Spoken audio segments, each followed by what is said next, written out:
جب آپ یہ سوچیں کہ ہار کی صورت میں کیا کریں گے تو آپ شکست کھا گئے ہیں۔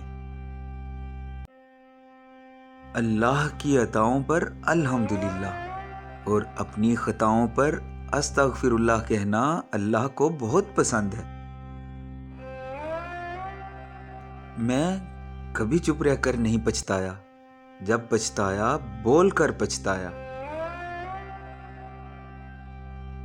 جانتے ہیں بہترین انسان کون ہے؟ بہترین انسان وہ ہے جو مسائل حل کرتا ہے، اور بدترین انسان وہ ہے جو مسائل پیدا کرتا ہے۔ مولانا ظفر علی خان کہتے ہیں، خدا نے آج تک اس قوم کی حالت نہیں بدلی، نہ ہو جس کو خیال آپ اپنی حالت کے بدلنے کا۔ نامور مسلم سپہ سالار محمد بن قاسم کہتے ہیں، غیرت جب زنگ آلود ہو جاتی ہے تو تلواریں صرف رقص میں استعمال ہوتی ہیں۔